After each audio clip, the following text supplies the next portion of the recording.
मेरी बेटी अंधी थी और मेरे पति उसकी शादी नहीं करना चाहते थे क्योंकि बेटी अंधी होने की वजह से वो चाहते थे कि वो हमारे पास ही रहे। लेकिन एक दिन मैंने एक अच्छा रिश्ता देखकर उसकी शादी कर दी। शादी के बाद बेटी फ़ोन पर कहती, माँ मैं बहुत खुश हूँ, आपको आने की ज़रूरत नहीं है। 5 महीने गुजर गए तो एक दिन पति मुझे साथ लेकर बेटी के घर चले गए। तो दरवाज़ा खुलते ही मेरे पति चौंक गए और जब मैंने बेटी से दामाद का पूछा तो बोली, उन्होंने ही दरवाज़ा खोला था। तो मैं चकरा गई और पति ने गुस्से में, मैं 5 महीने बाद आज अपनी बेटी के ससुराल जाने वाली थी।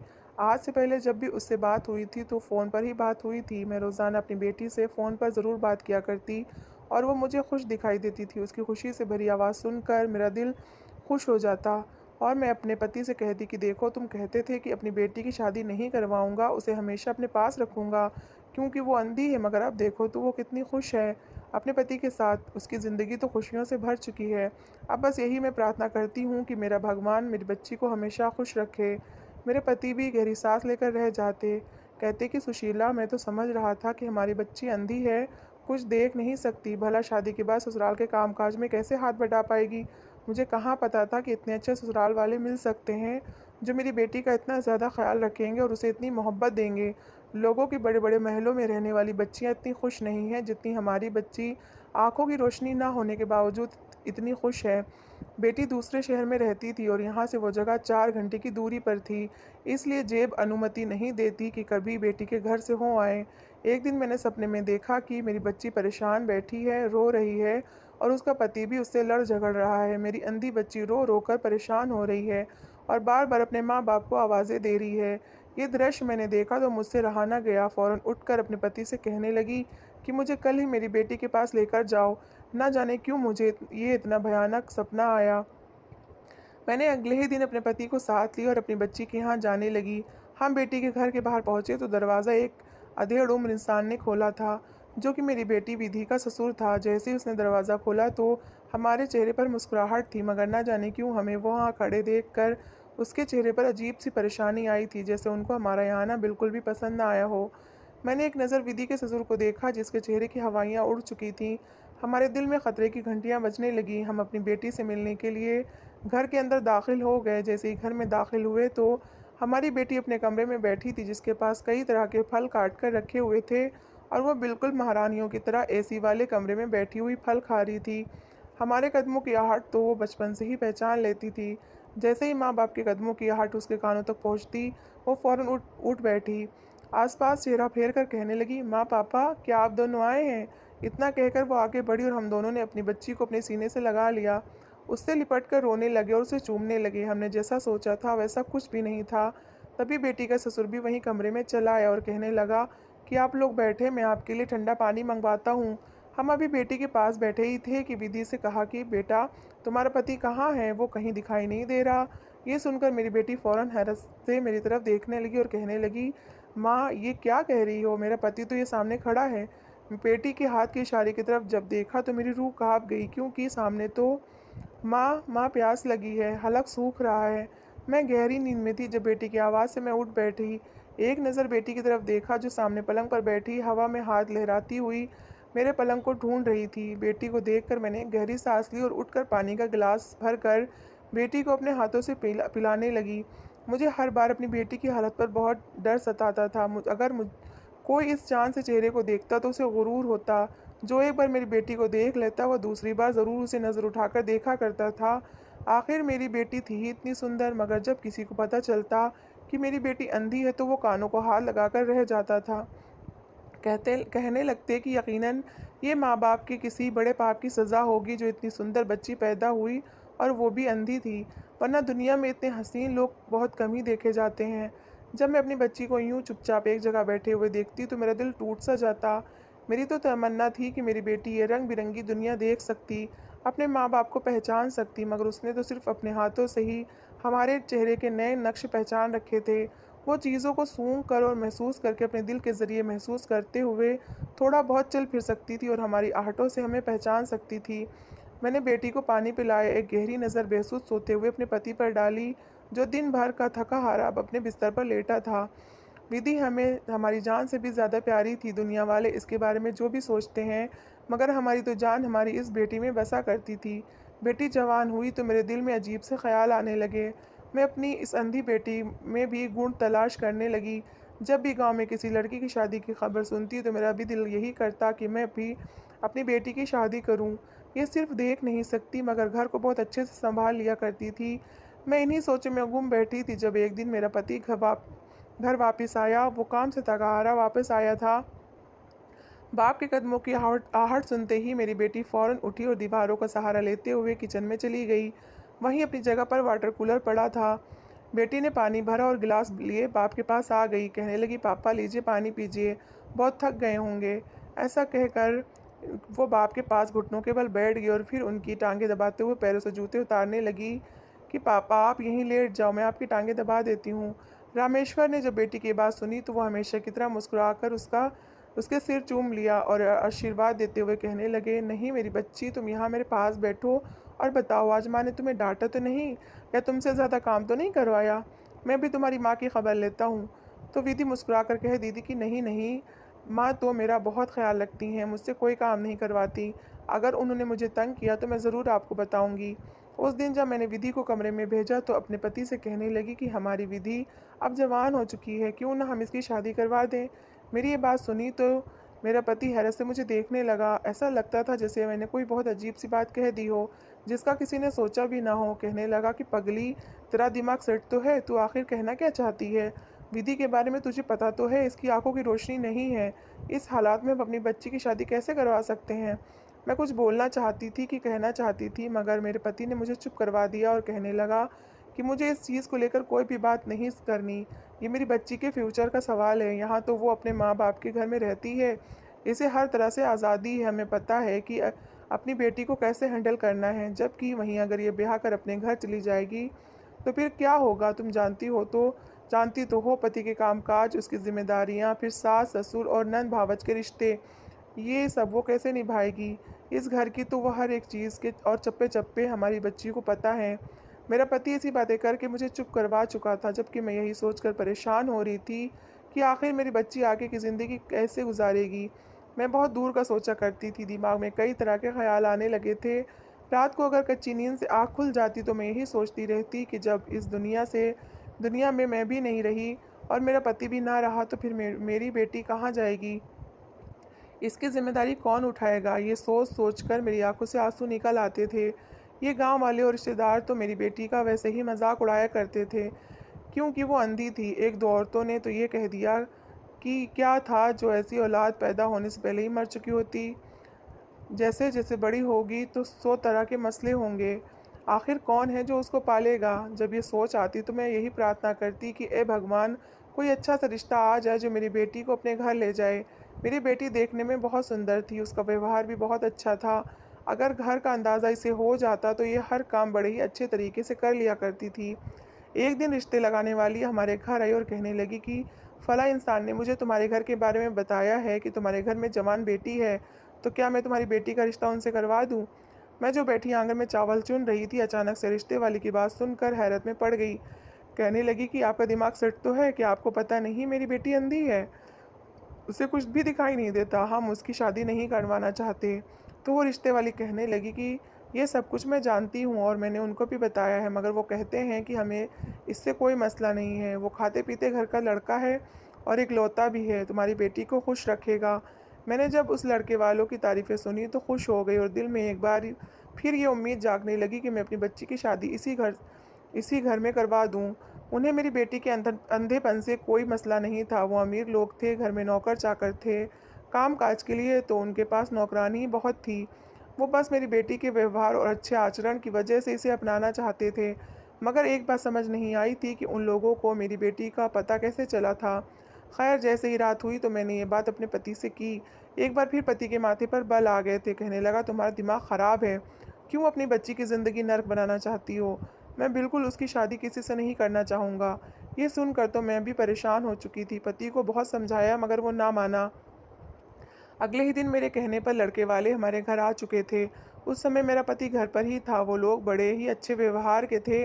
उन्होंने जब मेरी बेटी को देखा तो साथ आई औरत ने मेरी बेटी को सीने से लगा लिया और कहने लगी, ये तो बस हमारी ही बहू बनेगी।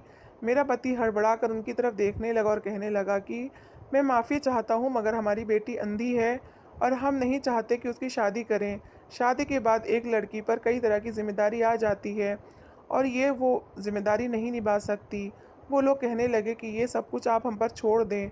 वो पहली बार हमारे घर में आए तो कई फल और शगुन की थाली लेकर आए थे। उन्होंने विधि के हाथ पर 15,000 रुपये रखे। कुछ दिन बाद फिर आए तो एक बार फिर मेरी बेटी के लिए बहुत सारे उपहार लेकर आए। ये सब कुछ देखकर मैं और पति अंदर ही अंदर पिघलते जा रहे थे। वो लोग हमारी बेटी में सचमुच दिलचस्पी रखते थे। वो औरत और उनका पति बड़े ही अच्छे व्यवहार के थे और हमारी बेटी से बहुत नरमी से पेश आते। वहीं उनका लड़का भी हमें बड़ा ही भाया था। मैं तो बिल्कुल इस रिश्ते से राज़ी हो चुकी थी, मगर मेरा पति नहीं माना था। उसने इस रिश्ते पर राज़ी होने में 2 महीने लगाए थे। मेरी बेटी का रिश्ता तय हो गया और हम उसकी शादी की तैयारियां करने लगे। मेरी बेटी भी इस रिश्ते से बड़ी ही खुश थी। उसने देखा तो ना था मगर कि मन की आँखों से वो सब कुछ पहचान रही थी। शादी की डेट फिक्स करने लगे तो वो लोग अपने रीति और रिवाज के मुताबिक ही सारे कामकाज कर रहे थे। कहने लगे कि हम अपने रीति रिवाज के मुताबिक ही शादी करेंगे। एक दिन वो हमारे घर आए और आकर कहने लगे कि हमारे यहाँ ये रिवाज है कि लड़की की शादी लड़के के यहाँ लाकर की जाती है, क्योंकि ये सफ़र भी लंबा है।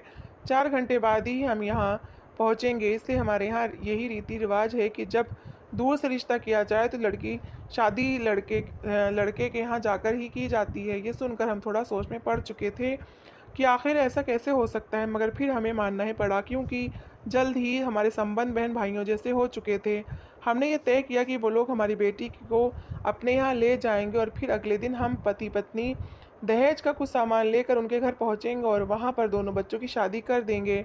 इस बात पर सब कुछ तय पाया और यूँ उस दिन हमारी बेटी हमारे घर से विदा होकर उन लोगों के साथ चली गई। हम लोगों को दहेज का सामान लेकर सुबह ही वहाँ जाना था। अगले दिन जब हम गाड़ी में सामान रखकर अपनी बेटी के यहाँ जाने लगे तो रास्ते में एक एक्सीडेंट हो गया, जिसकी वजह से रास्ता ब्लॉक हो चुका था। वहाँ पर हमारे 3-4 घंटे व्यर्थ हो चुके थे। मजबूरन हमें दूसरे रास्ते से जाना पड़ा, जिससे हम 5 घंटों का रास्ता तय करके अपनी बेटी के ससुराल पहुँचे। जब वहाँ पहुँचे तो मेरे पैरों के नीचे से ज़मीन निकल चुकी थी, क्योंकि मेरी बेटी की शादी हो चुकी थी। वो दुल्हन बनी सोफ़े पर बैठी हुई थी। आसपास कई मेहमान इकट्ठे थे। मेरी बेटी का पति उसके दाईं तरफ खड़ा मुस्कुरा रहा था, जबकि उसका ससुर और उसकी सास उसके साथ बैठे फ़ोटो खिंचवा रहे थे। हमें देखकर वो लोग आए और माफ़ी मांगते हुए कहने लगे कि आपने आने में बहुत देर कर दी थी, इसलिए हमने शादी करवा दी, क्योंकि पंडित जी को कहीं और भी शादी करवाने के लिए जाना था। हमारी बेटी की शादी हो चुकी थी, हमें और क्या चाहिए था। हमारे चेहरे पर मुस्कुराहट सी फैल गई और बेटी को आशीर्वाद देने लगे। वो घर बिल्कुल एक महल जैसा था और हम खुश थे कि हमारी बच्ची यहाँ पर राज करेगी। ये शादी इनकी रीति रिवाज के मुताबिक ही हुई थी। हम एक दिन तक वहीं रहे और फिर अपनी बच्ची को दोबारा आने का कहकर वापस अपने घर चले आए। हम दोनों के कंधों से तो जैसे एक भारी बोझ उतर चुका था। घर आए तो अक्सर बेटी को फ़ोन करके पूछते रहते तो वो कहती कि मैं यहाँ बहुत खुश हूँ, यहाँ पर सभी लोग बड़े अच्छे हैं, मेरा बहुत ख्याल रखते हैं, कभी किसी ने मेरे सामने ऊंची आवाज़ में बात नहीं की है। ये मुझे बिल्कुल सगे माँ बाप जैसे मोहब्बत देते हैं और मेरे पति भी बहुत अच्छे हैं। मैं बेटी के मुंह से ही ये सुनती तो दिल को सुकून आ जाता। मेरा पति भी अपने अपने काम में व्यस्त हो गया और मैं भी घर के कामकाज में बिजी रहने लगी। ऐसे ही ज़िंदगी गुजरती रही। मैं बेटी से कहती किसी दिन हमारे यहाँ का चक्कर लगाओ, तो वो कहती कि माँ, यहाँ पर इनके रिश्तेदार हमसे मिलने के लिए आ रहे हैं। दूर दराज रिश्तेदारों में हमें दावत के लिए जाना होता है, इसलिए हम अभी नहीं आ सकते। तो मजबूरन मुझे भी चुप रहना पड़ता। कई दिन से अजीबो गरीब सपने आ रहे थे, जैसे मेरी बच्ची रो रही हो, किसी मुसीबत में हो। कभी सपने में उसे कोई सांप आकर डस जाता तो कभी वो किसी गहरे कुएं में गिरती चली जा रही होती।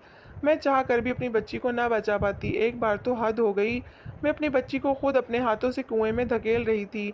ये सपना मुझे बेचैन कर चुका था। उस दिन बेटी को कॉल की और बोली कि मैं तुमसे मिलना चाहती हूँ, तुमसे मिलने आना चाहती हूँ। तुम खुश तो हो ना? मेरी बेटी मुस्कुराकर कहने लगी, हाँ माँ, मैं बहुत खुश हूँ। खुशी तो जैसे उसके शब्दों से ही ज़ाहिर हो रही थी।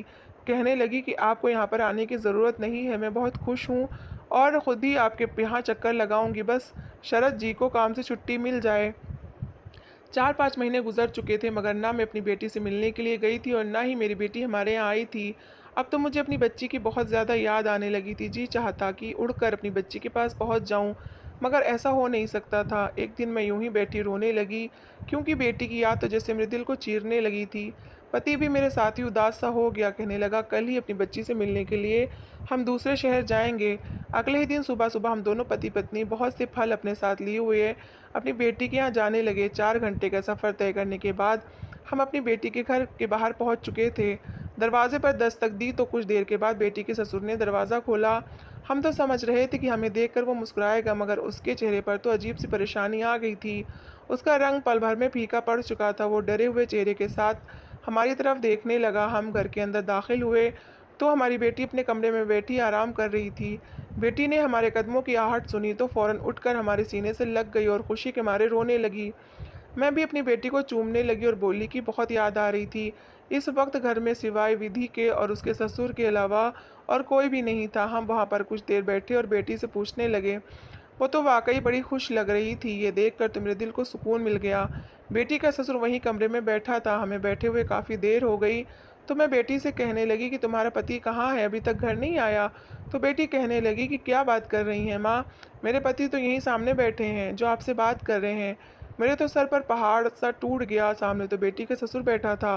मैं बेटी से कहने लगी कि क्या कह रही हो बेटी, तुम्हारा पति तो यहाँ पर कहीं नहीं है, ये तो तुम्हारे ससुर हैं। मेरी बेटी फौरन बौखलाकर उठ खड़ी हुई, कहने लगी कि नहीं माँ, मेरा तो कोई नहीं है, मैं तो अपने पति के साथ इस घर में रहती हूँ। मेरा पति गुस्से से उठ खड़ा हुआ और बेटी के ससुर को कहने लगा, ये क्या कह रही है, आपका बेटा कहाँ है। हम तीनों ही हैरत में थे। कुछ समझ नहीं आ रहा था कि तभी वो इंसान जिसकी उम्र 50 से 55 साल के आसपास थी, गला साफ करके कहने लगा कि आपकी बेटी विधि मेरी पत्नी है। ये खबर तो हम पर पहाड़ बनकर टूटी थी। मेरा पति आगे बढ़कर उस इंसान का कॉलर पकड़कर कहने लगा, ये क्या बकवास कर रहे हो, ये तुम्हारी बहू थी। वो कहने लगा कि नहीं, ऐसा नहीं है, दरअसल मैं अपना घर बसाना चाहता था। ये धन दौलत मेरे पास बहुत थी, मगर मैं अभी तक कुंवारा था।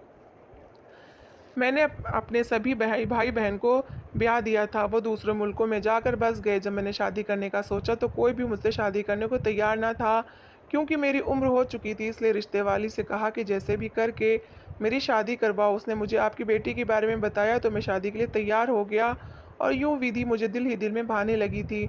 मैं जानता था कि आप अपनी बेटी की शादी मुझसे नहीं करवाएंगे, इसलिए ये सारा प्लान मैंने बनाया था। और फिर शादी वाले दिन भी मैंने आपके आने से पहले ही शादी कर ली, ताकि आप लोगों को पता ना चल सके कि आपकी बेटी की शादी किससे हुई है। यह खबर हम तीनों पर बिजली की बनकर टूटी थी। मेरा पति तो गुस्से से उस इंसान को मारने लगा। विधि अलग रो रही थी। हमने उसी समय अपनी बच्ची को साथ लिया और घर वापस चले आए। इसके बाद विधि का पति कई बार आया और माफ़ी मांगने लगा। उसने विधि से कहा कि विधि, तुम बताओ, क्या मैंने एक बार भी तुम्हारे साथ ऊंची आवाज़ में बात की? क्या तुम पर हाथ उठाया? तुम्हें तो मैं हाथ का छाला बनाकर रख रहा था, तुम्हारी हर ख्वाहिश पूरी करता था। तुम्हें एहसास ही ना होने दिया कि तुम्हारे पास आंखें नहीं हैं। विधि भी दिल ही दिल में अपने पति को पसंद करने लगी थी। कहने लगी, हाँ माँ, मैंने ना तो इनका चेहरा देख रखा है और ना इनका शरीर। मैं तो बस व्यवहार और इनकी मेरे साथ मोहब्बत देखकर इनसे प्यार करने लगी हूँ। हमने जब देखा कि हमारी बेटी उस इंसान के साथ खुश है और वो भी हमारी बेटी का बहुत ख्याल रखता है, तो मजबूरन हमने अपनी बेटी को उस इंसान के साथ विदा कर दिया। उस इंसान की मोहब्बत में कोई कमी नहीं आई थी। वो हमारी बेटी को अपने घर की इज्जत बनाकर रखने लगा। इसके बाद मेरी बेटी ने एक खूबसूरत से बच्चे को जन्म दिया। उनकी ज़िंदगी में खुशियाँ थीं, वो अपने पति के साथ खुश थी। फिर हम कौन होते हैं उसे अपने पति से अलग करने वाले, हम भी उसकी खुशियों में ही खुश हो गए। हाँ, मगर ये झूठ और धोखे से की जाने वाली शादी भूलना आसान नहीं था। तो दोस्तों, कैसी लगी आपको मेरी कहानी? अगर कहानी अच्छी लगी है तो प्लीज़ इसे लाइक करिएगा